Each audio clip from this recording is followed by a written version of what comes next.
Gail Vanderteem's dreams of settling down, She wanted to have a family, but she was very reserved. and Stephen Dews is just what she's looking for. They both were kind of introverted, sort of, stay-at-home type people. They just do their own little thing. They had a plan. Let's save enough money, we'll buy a house, and we'll get married. But even the best laid plans can fall apart. I am worried about our money. Can you imagine how angry you would be if everything you had worked for was gone? Love may be blind and marriage bliss, but divorce is murder.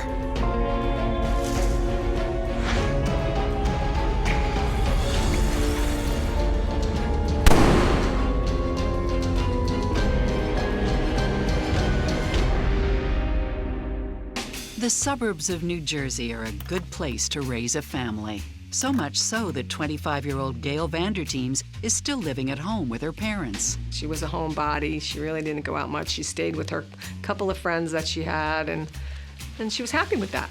Fresh out of a relationship, she's ready to settle down. Her friends were also in relationships, and she wanted to be there too. Hello?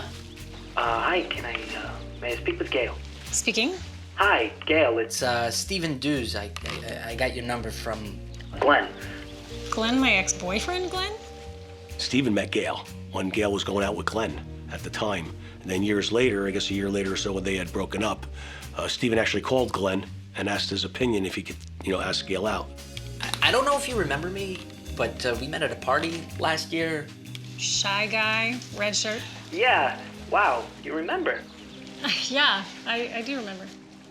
Listen, I was wondering if maybe you'd want to go on a date sometime? I would love to. Really? Great. That's perfect. They seemed like they were, in sync because they were the same. They were very quiet. They weren't partiers. They just liked to be by themselves and do their own little thing, and movies. I did like the movie. It's just the ending. They could have avoided all of that if they had just... Planned ahead? Exactly. A little planning Goes a long way. It most certainly does. Yeah. Soon enough, their spark turns into flames.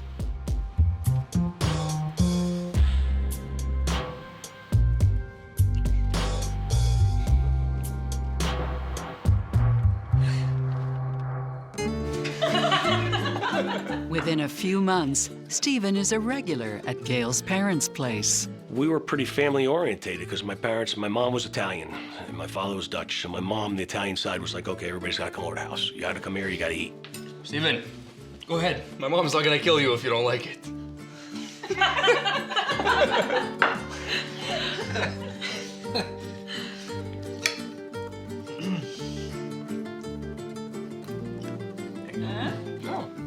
There you go. Bon appetit.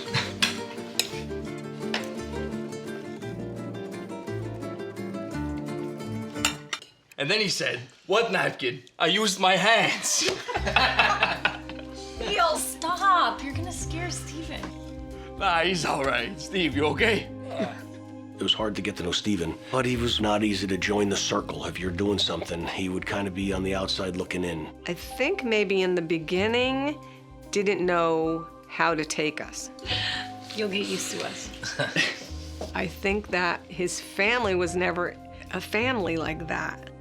It doesn't surprise anyone when the couple starts talking about the future. They had a plan. Let's save enough money, we'll buy a house, and we'll get married. And soon enough, their dreams begin to come true. Stephen was doing well. It's kind of a cash business, so, if you're hustling, you can make a good amount of cash. Stephen has a good job running a food truck.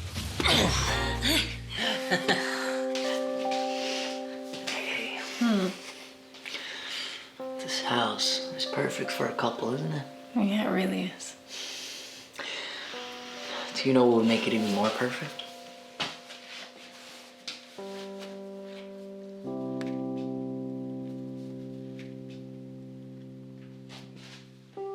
Yes, of course, yes.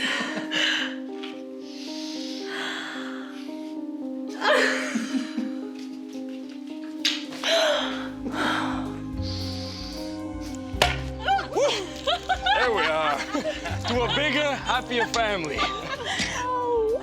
Oh, I can't wait to get started with the wedding plans. Salud. My mom being Italian, you know, you gotta have a wedding, gotta have the big wedding. My mother's favorite line is like, go big or go home. But there's a problem. Look, I understand, but this is our wedding, our day. I mean, do you really want a big affair with hundreds of people, a lot of them strangers? I don't want a big party either, okay? But this is my family, and we have our ways. No, they have their ways, and what you have is a fiance who hates big parties.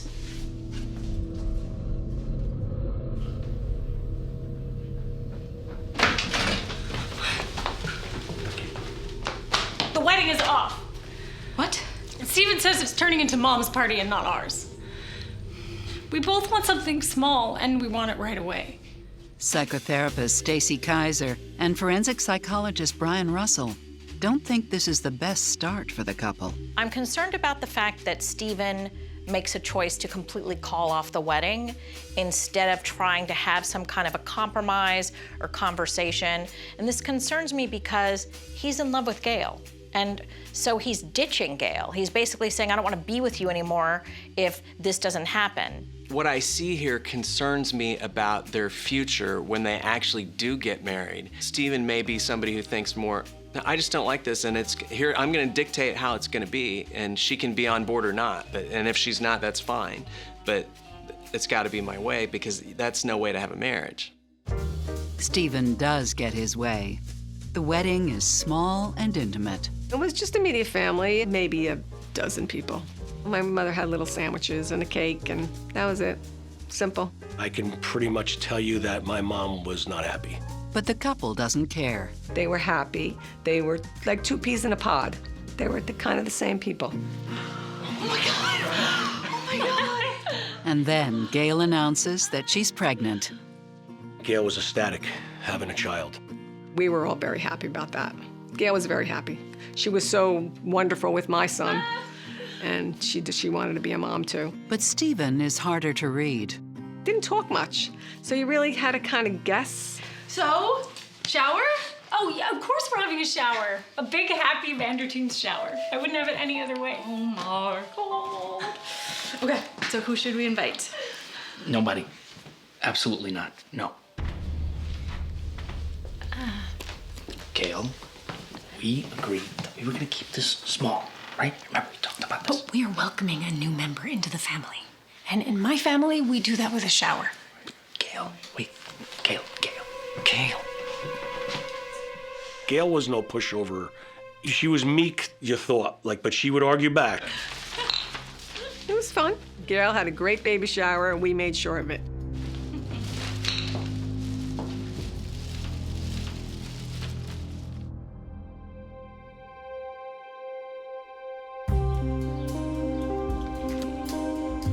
Despite their rocky start, by 1997, Gail and Steven are the proud parents of 3 kids. But Steven remains on the sidelines. He didn't do a lot of things like we did. A lot of times you would find them off by himself or with his kids. Let's break into teams and play some b-ball. So have you here and you here. He's also very strict. Okay, but hey, can we, let's not put the hoop right in the middle of the street there. Let's just move it off a little to the side. It's too dangerous. Can we do that right now, please? Right now. Thank you. He had rules. When Steven spoke, you had to listen. And you can see that in his children. And when he made a rule, it was law. Okay. All right, right there. That's perfect. Okay. All right, let's go. We were always, I'll bet you can't make that shot. I'll bet you can't do that. Let's see if you could do that. Well, the girl across the street said to one of my nephews, I'll give you $1 if you make that shot. And Steven went into an absolute uproar. Whoa. What do you think you're doing? You can't do that. You can't just bet. Where are your parents? Huh? Didn't they teach you that gambling is wrong? It's wrong. What's you hear going me? on? She was trying to teach our son how to gamble. How to gamble? They're just Look, kids. I don't care, all right? I don't want any gambling, ever. Is that clear? No bets. None. They're just playing. She could, voice her opinion, but I don't think it really mattered. It might not matter now, but soon it will change everything. She would get angry sometimes. And I can't pay for them all by myself. She probably had some stress going on for sure.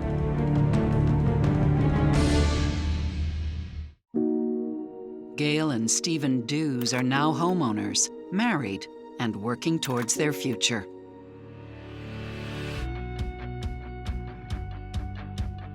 When all the kids are in school, Gail heads back to work. They had flexible hours, so she could be home when they got home. And she did that for pretty much the whole time they were in school. Life is looking good. They seemed to be happy parents, buying their home. It was a nice house, bigger than what they had. Moving on up. Wait. Look, I have an idea. Why don't we take group photo? Okay? All right. It seems as though nothing can go wrong. They were all healthy and happy, God bless. Okay, big smiles. Ready? They had a nice little family life. But more than 17 years into their marriage, trouble is on the horizon. Stephen was having issues with his eyes due to almost like a diabetes thing, so he had to watch what he ate. You can't drink that. Then stop buying them. I'm sorry. You don't have to apologize. Just, I want you around for a while, okay?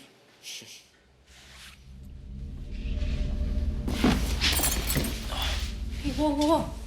His condition deteriorates so quickly that the only option is surgery. Good. Okay. Just, watch out, because there's a bunch of... Watch it. Yeah. Oh. I'm good. When he had to end up having the surgery, she was very upset by that because he had to really lay low. The operation is a success, but his eyesight is not good enough to drive. So he had to stop working, all of that, because he could have lost his eyesight. It's a long recovery, made longer by the fact that Stephen seems to be in no rush to look for work. I think he milked it. He milked the fact of what his health issues were. He made them be more than they were. I don't know if he just didn't want to go back to work or didn't for a while.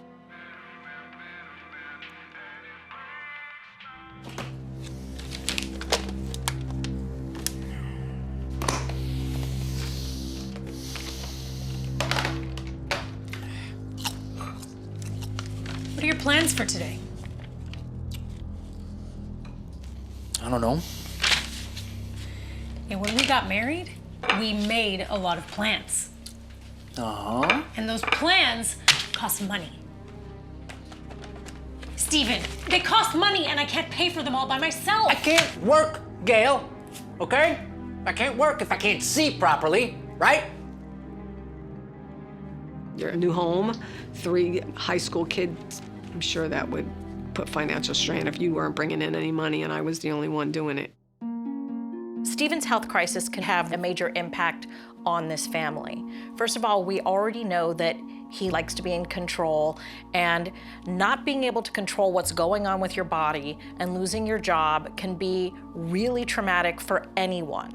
I would describe Stephen as a guy who has kind of a narrow comfort zone. We've seen it with other people, having other people around, and so when people get pulled outside of their comfort zone, they tend to want to do everything they can to veer back into it. And it sort of uses up whatever resources they have to cope with things. And it tends to put them sort of on edge, to make them irritable. And then on the other side of it, we have Gail, who does seem to try to accommodate him and try to make him happy. And yet, how do you make a person happy when they are so miserable because of something external that's going on with them? Then, a little over a year after his operation, Stephen finally lands a job working for a building supply company. It was like a window and door manufacturing company. He was at the behind the desk in sales. A second paycheck eases the tension. but not for long. I heard years ago that he liked to play blackjack, but then this was more like a gambling circuit, more like the, poker in a hotel room somewhere. The Stephen she married, I don't know if he was a gambler, but this guy was. And all of a sudden, everything they had worked for started to change. Things then get worse. The market kind of crashed. People weren't really building as much. Their sales went down and people were getting laid off, and he was one of the first. Months go by. Hey, you don't get to tell me how to spend my money. Your money? Whatever. Our money. Yes. Well, you have a problem with that? No, we are not doing this. Not in front of my family. Then fine, then let's just go. No, we just got here. Come on. I am staying. Gail. How could they not argue about, get back to work, help me, come on. I'm working, trying to support the family here. You'd see tension, and you'd ask Gail, is everything okay? Everything's fine. Gail didn't like to talk about herself. Gail didn't like to talk about her family life. She kept everything separate from us, everything, kind of close to the vest. He just needs a moment. You know how it is. Is he even looking for work?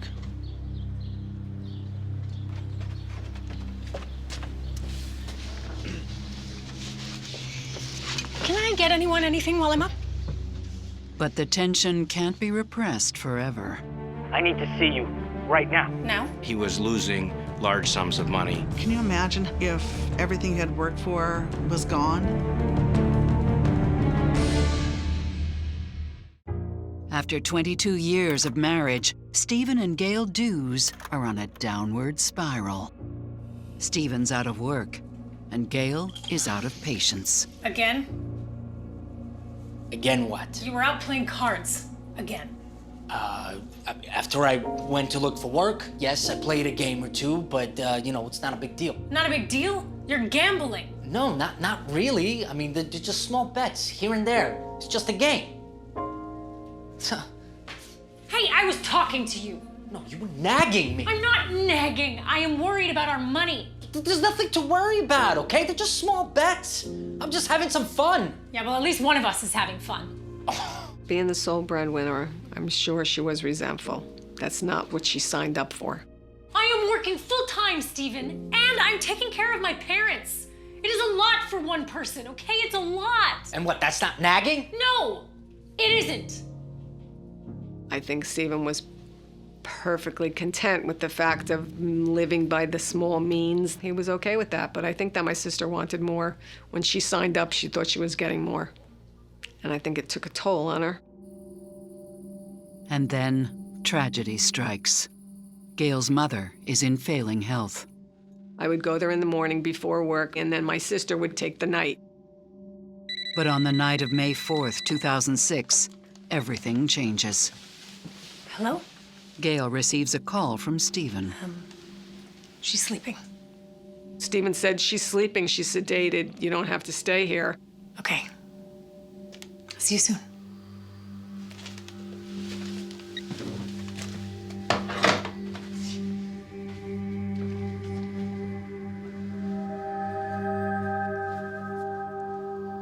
Little does Gail know, this will be the last time she sees her parents alive.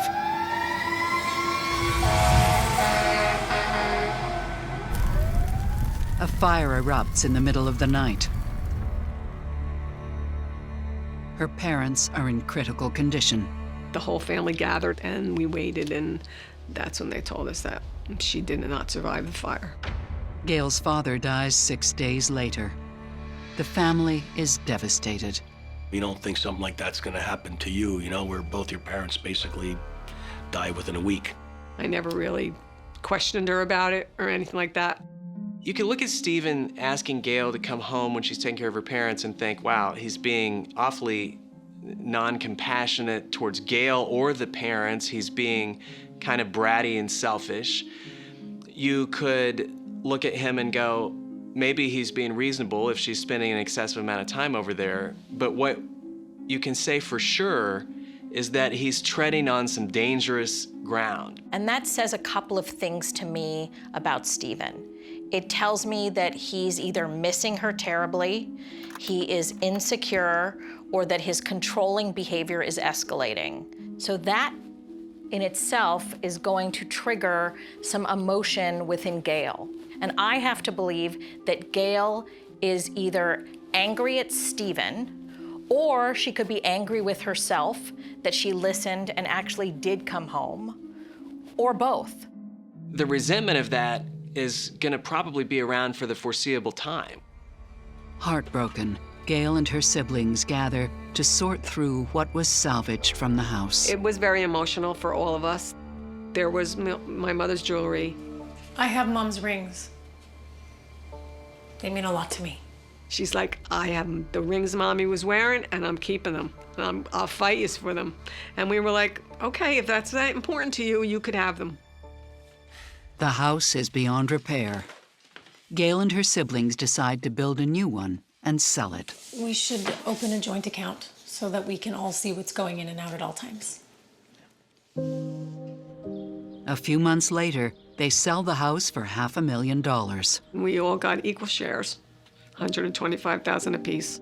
The money comes in especially handy for Gail and Stephen. I'm sure my sister was struggling, trying to keep the house afloat and, 3 kids. So I'm sure the money helped her tremendously. But that doesn't keep Stephen away from the card tables.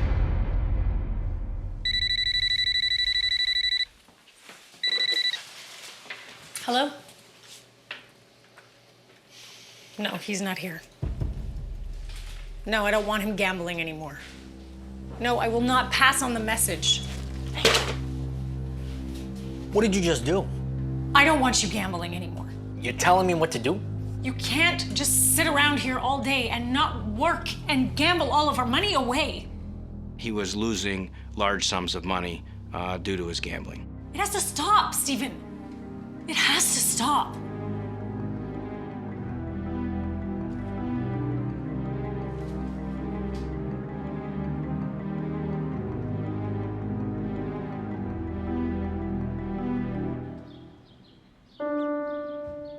After 27 years of marriage, Gail and Stephen are empty nesters.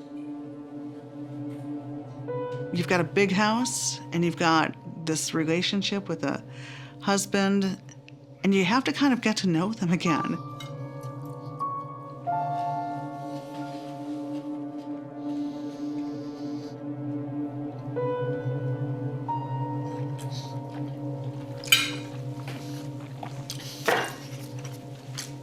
Maybe tomorrow I'll find some work or something. Luckily for Gail, she can focus on something else when she gets a new job with her longtime colleague, Fred. I said, hop in your car, come to my office, your desk is ready, go to work. And it's exactly what she did. But her issues with Stephen follow her. There would be phone calls from Stephen. Hello? And before the phone call ended, she was in tears. I need to see you right now. Now? Yes, now. I'm outside. Outside? Yes, come out.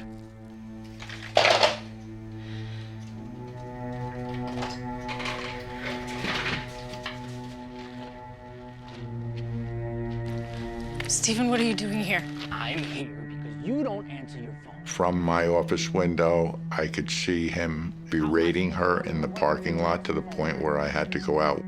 Why do I Stephen, deserve I am this? working. I am busy. I understand, but when I Answer the call, phone. you answer Okay, the phone. fine. I'm sorry. Fine.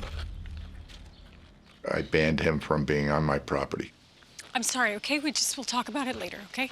Was he always there because he was controlling and making sure where she was and what she was doing? Could be. Just go, please.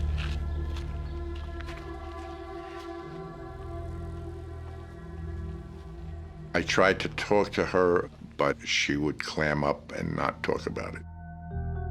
When you look at Stephen's controlling, monitoring, surveilling kind of behavior, that is all behavior that's born of anxiety. The person doing that is worried about something, and it seems like increasingly Stephen is becoming worried about Gail's interactions with other people. I look at this behavior and I add it to the fact that he had her come home from her parents' house, and I begin to see that his sense of control and his insecurities are escalating. It is possible that he's getting concerned that maybe she's having an affair, but the fact that she is the only breadwinner and he's risking her job over his need to keep an eye on her tells me that he is beginning to escalate to a point of grave concern. I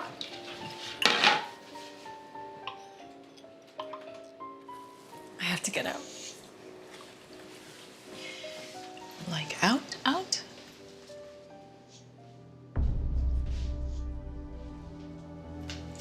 Oh my God, are you okay? I was totally in shock. I was very surprised when she told me that. Can you give Gail a hand? Yeah. Thanks. I would think, you know, my sister was pretty aggravated that he wasn't working. I flat out asked her. I said, so you're selling the house? Where are you going? You gonna buy a new house? What are you doing? Maybe what she's doing is leaving. Yes, I'd like to take it out and put it in another account. Except that may not be an option. She thought it'd be an easier out, an easier escape. I can't find my wife. When he woke up, Gail wasn't there. Gail and Stephen Dew's marriage has reached the point of no return. His gambling and unemployment have plunged the couple into debt and despair. With the kids out of the house, Gail wants to sell it and rent something smaller and cheaper. It sells for $385,000, and they move to a less expensive neighborhood. Gail's family assumes that she is preparing to leave Stephen. She thought it'd be an easier out, an easier escape, that she didn't have a house together. All that stuff would have been taken care of and she could just walk away. Yes. Yes, I'd like to take that money. Yes, I'd like to take it out and put it in another account. Gail's state of mind at this time seemed that she was looking for an opportunity to move out of the relationship. Especially since Stephen's gambling continues to spiral out of control. By the time they sold their home, they had a pretty tidy nest egg, over $300,000. And pretty quickly, that dwindled because Stephen gambled a big chunk of it away. Can you imagine how angry you would be if everything you had worked for was gone? It seems like the end is near. Hello? But then, some happy news. We're gonna be grandparents again. Really? Yes! Everything was family to her, and there was a grandchild on the way. She was very proud and very giddy and very happy. That's unbelievable. Amazing. Baby, we love you. She decided to wait it out because her daughter became pregnant. She didn't want to upset the cart while her daughter was pregnant, and she said, you know, she could wait it out. Wow. When I look at Gail, I see a woman who maybe has resolved in her mind that she's really leaving, or somebody who maybe is hoping that, okay, I've made the decision, but I'm gonna put off executing it and see if something doesn't happen here that makes it unnecessary for me to actually follow through. And so it's totally possible that Gail has decided this new grandchild might be the thing. And she's just hoping that the man she married, fell in love with, and had children with is going to change. And it worries me because what we know about controlling people is as they begin to escalate, they continue to escalate. And so I'm concerned if she waits for too long, it could be detrimental. Then, in March of 2013, Stephen and Gail decide to go antiquing, and then for a hike. Just a quick hike. It's a bit cold. But it isn't a quick hike at all.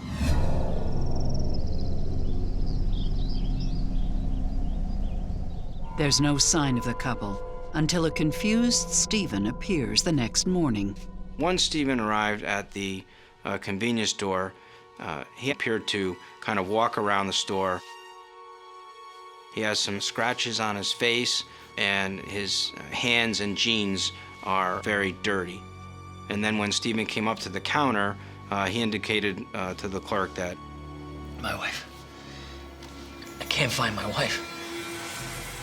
Immediately, the authorities are called. So we were walking along the edge of this cliff. You know, it wasn't like on a regular path. Go, it's okay. It reminds me of our first date. Just go take a look. And I fell. And I hit my head.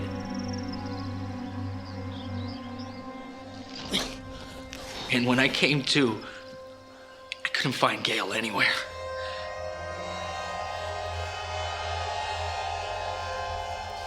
Okay, did you call anyone? I was unconscious, and my keys and phone, they were gone. And when I came to, I couldn't find them. he was very evasive as to where it happened, and he did not want to go back to saying that something bad had happened there. With Stephen reluctantly in the lead, police search the area.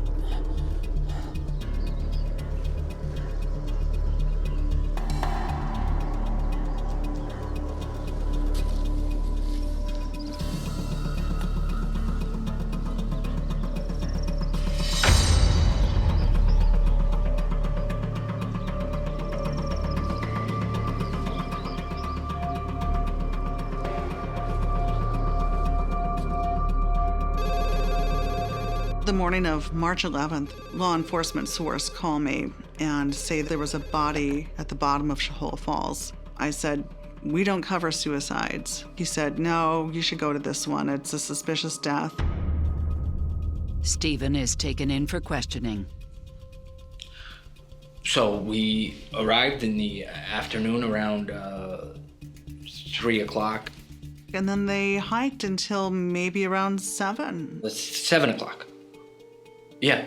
Which is way more hours than one could imagine spending in this park. That's not the only unusual detail. Stephen tells the investigating state police troopers that where he was with Gail when he slipped and bumped her was an area that was approximately 40 feet upstream from where Gail was actually located at the bottom of the ravine. If you threw a rock directly from where they were standing, it wouldn't naturally fall. Where Gail's body was found, it would have to go backwards. And to top it off, Stephen was acting weird. No, what happened was I lost my car keys, right? So I walked around up until I found the store in the morning, until I made it to the store in the morning. He wasn't acting like somebody who was anxious to find his wife. Did you try looking for her at any point? Did you try to call for help? He waited 14 hours. I mean, if that's somebody you love and you didn't know where they were, you would move mountains to find them. He seemed very evasive when asked pointed questions about how Gail fell. Look, I already told you, I don't remember exactly how she fell, okay? it's enough to raise suspicions, especially when they learn that Stephen had been seen that very same morning. A Pennsylvania state trooper was actually traveling on Route 6 and observed a man walking along the road. That individual turned out to be Stephen Dews, and he made no attempt at all to indicate in any manner that he was in need of any help or assistance. Even though Stephen's version of events is not quite lining up, he's released and returns to New Jersey, while the Pennsylvania police open an investigation. Because of the suspicious nature of Gail's death and where she was found, the Pike County coroner ordered an autopsy. Meanwhile, Gail's family is in shock. I said, something's not right. Yeah, it's March. What are they doing walking on a cliff?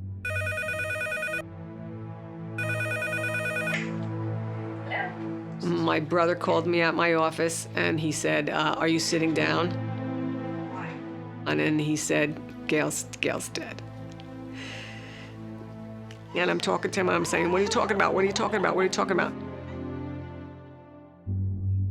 In the days that follow, Gail's family pressed Stephen for information. What he said the most was, I don't know what happened, and that was what he said over and over and over again. I tripped and I fell. I think I bumped her. I don't know what happened. I don't get it. In March, in Pennsylvania, it's 20 degrees at night. Where are you in this little light jacket? Where are you all night? You didn't fall down and hit your head and stay in the woods because you'd be dead. You'd be frozen. You'd have hypothermia. So what happened? He was just dead-eyeing me because he knew that I was after him. Like, I was like, dude, you did it. He was not behaving like someone who just lost their life partner. Is he, is he medicated? Like, is he taking tranquilizers? Because he's so motionless. He didn't cry. He wasn't all broken down, brokenhearted. By this time, the coroner has submitted the autopsy report to the DA's office. Gail died of blunt force trauma causing extreme bleeding. But also noted during the autopsy was a bone in the neck area, which is known as the hyoid bone. And because that bone was broken, they could not rule out strangulation. Gail's death is ruled a homicide. But how do they prove it? And I was like, are you kidding me? Like, where? What do you want? What was he doing? A lot of it just didn't make sense. When Gail Dew's body is discovered by authorities at the bottom of a cliff, her death is ruled a homicide. Police are suspicious of her husband, Stephen, but murder charges can't be laid on speculation alone. The police appeal to the public for help. One woman comes forward claiming she noticed a car with New Jersey plates in the otherwise empty parking lot at around 4 p.m. She heard a short burst scream that she described as a woman falling. And later, as she was leaving, noticed the vehicle again. And then I guess he dove down to the, maybe to hide into the passenger side. So it seems like he didn't want to be seen. Another witness claims that Stephen's car had been moved during the night, contradicting Stephen's story. I lost my car key, so I was walking around. What was he doing? A lot of it just didn't make sense. Investigators have to wait for the spring thaw to search for physical evidence in the area where Gail fell. While they wait, the DA's office assigns officers to monitor Stephen's movements. Almost immediately, they inform the family that Stephen is pawning off jewelry. And I was like, are you kidding me? Like, where? And he gave me the name of the pawn shop. I got in the car immediately and went right to the pawn shop. Karen recognizes one of the pieces. Was my mother's wedding ring, and I just said to the man, that's my mother's, and I have to have it. But he made me buy it. Stephen has sold nearly all of Gail's mother's jewelry for a total of $160, less than a month after her death. How desperate was he for money? He had no problem parting with her belongings if it meant a little cash in his pocket. When the weather warms up, police are finally able to execute a search. Close to where Gail's body had fallen, they discover a major piece of evidence. They found parts of Stephen Dew's cell phone. And that was significant because Stephen had been insistent that he had not gone down to where his wife, Gail, was at the bottom of the ravine. But it's still not proof that Stephen killed his wife. Nor are the DNA results from Stephen's clothes that day. On Stephen Dew's jeans was a mixture of DNA. And in that mixture of DNA was both DNA of Gail Dews and DNA of Stephen Dews. It's impossible to say how or when Gail's DNA ended up on her husband's clothes. So far, all the evidence is circumstantial. The district attorney is very methodical in Pike County, and before he ever brings charges, wants to make sure that he has a case that sticks. For nearly 2 years, the case stands still. Then, Stephen himself gives the DA's office the break they've been waiting for. Stephen comes over to my house.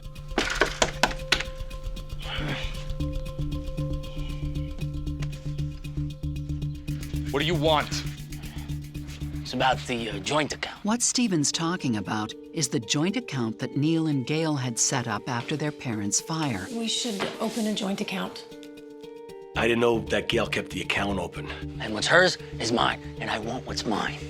Look, I don't want you coming here anymore. I don't care what you want. I want my money. You're not getting the money.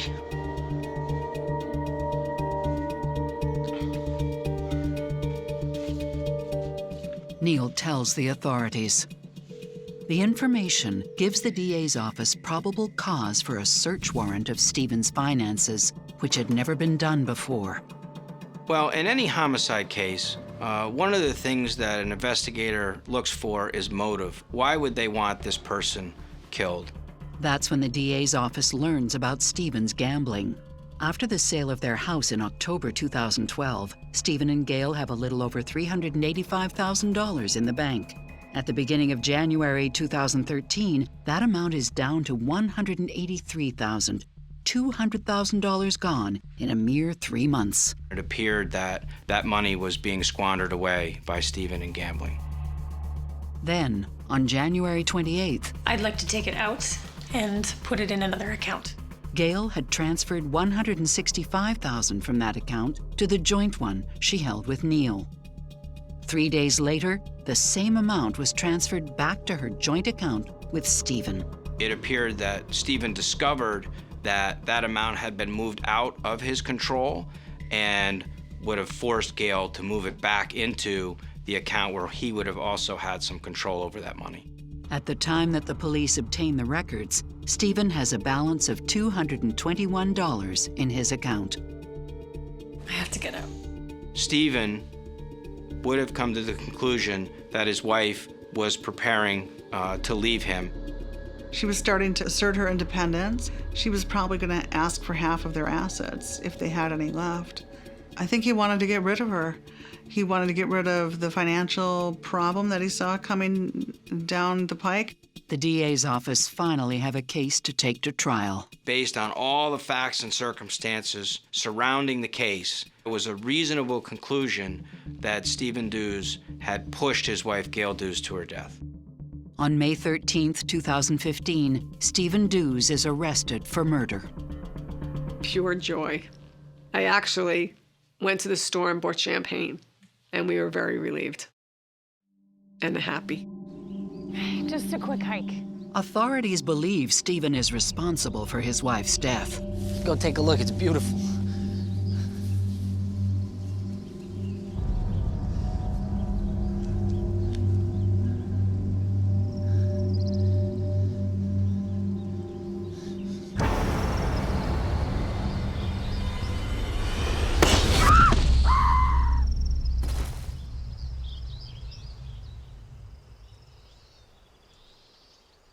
Whether she died immediately or whether he strangled her is impossible to prove.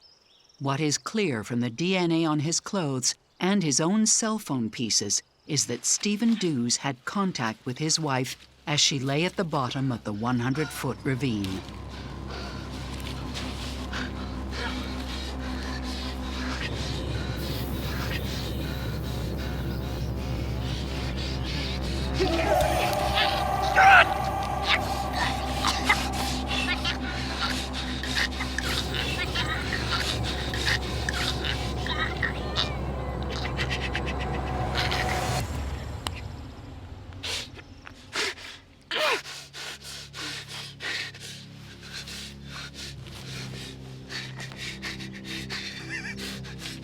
We would have asked the jury to come to the conclusion that Stephen had in fact taken the life of Gail Dews by pushing her off that cliff and then going down there and not aiding her in any way, leaving her to die and perish there on March 10th, 2013.